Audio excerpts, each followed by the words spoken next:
Oke, kita bahas tentang alat-alat optik. Yang pertama mata, terus nanti ada juga loop, ada juga mikroskop, teropong ya.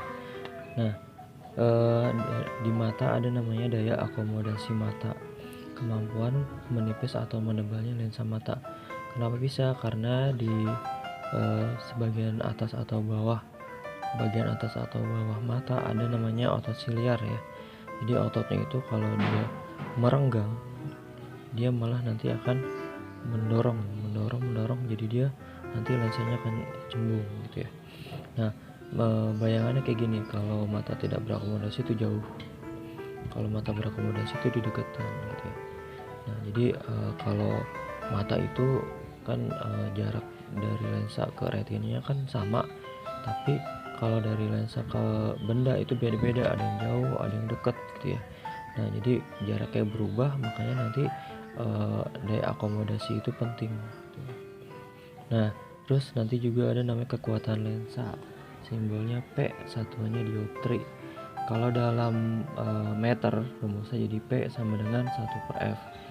Kalau dalam sentimeter 100/F. Ini yang sering dipakai, yang pakai sentimeter. Oke, kita bahas selanjutnya tentang titik dekat mata. Biasa disebut PP atau punctum proximum, atau bisa juga TD, titik dekat ya. Nah, titik terdekat yang dapat dilihat dengan jelas oleh mata dengan berakomodasi maksimum gitu ya.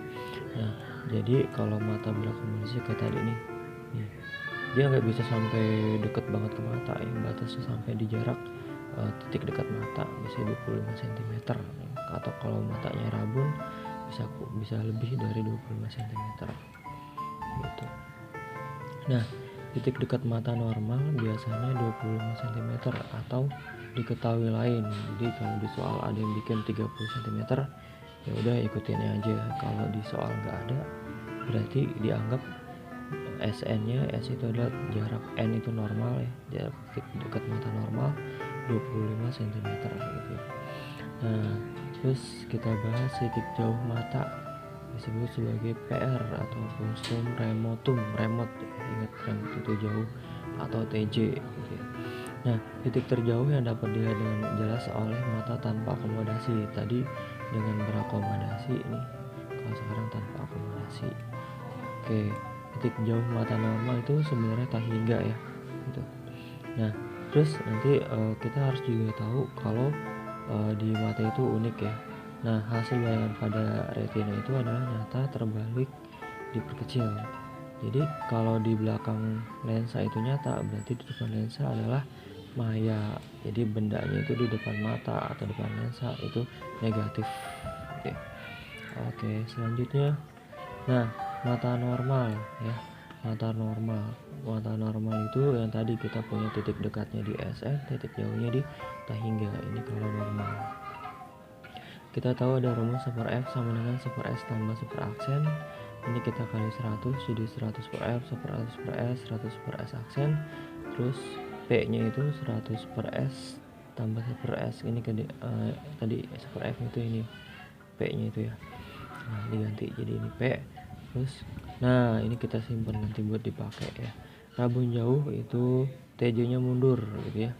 Nah, jadi titik jauhnya dia malah lebih dekat dari mata gitu ya. Kalau tadinya tak hingga, jadi dia agak mundur gitu. Nah, terus nanti ada rumus yang tadi ini P 100/S, 100/S aksen. Kita pakai jarak bendanya itu adalah tak hingga ya. Jadi harusnya di sini ya, bisa lihatnya karena rabun jadi dia S aksen itu TJ. Ini tadi negatifnya dari mana? Di depan mata atau depan lensa dia negatif. Nah, jadi rumusnya kita ganti 100/S jadi 100 hingga, ini 100/S aksen jadi 100 min TJ. Nah, ini 100 hingga itu 0 ya. Jadi kita dapatkan P sama dengan 100 per min TJ gitu. Nah, selanjutnya rabun dekat. Rabun dekat tadi mundur, kalau sekarang maju. Nah, jadi tadi harusnya di 25 jadi lebih jauh gitu ya. Jadi lebih mempersulit gitu ya. Intinya kalau rabun itu mempersulit, yang bagusnya tak hingga malah jadi deket. yang bagusnya deket ya, titik dekat ya, yang dekat malah dia lebih jauh gitu. Nah S aksen itu tadi kita punya TD gitu ya. Nah jadi rumus yang tadi kita ganti nih, yang tadi ini mana, nah ini S aksen ya, kita ganti TD, min TD maaf, karena di depan mata. Nah terus S itu apa? S itu masih kita permasalahkan karena ada dua kemungkinan, bisa S jarak lihat tergantung akomodasi ya. Nah tadi kan ada berakomodasi, ada tidak berakomodasi. Kalau ada mata dipaksakan berakomodasi pada jarak X, berarti S nya kita ganti X gitu ya, gitu. Nah kalau mata tidak berakomodasi, S nya kita ganti SN. SN tadi berapa? Kalau diketahui 25 berarti 25, jadinya 100 bagi 25 sama dengan 4 gitu ya. Ini rumus-rumus untuk mata. Oke, sekian.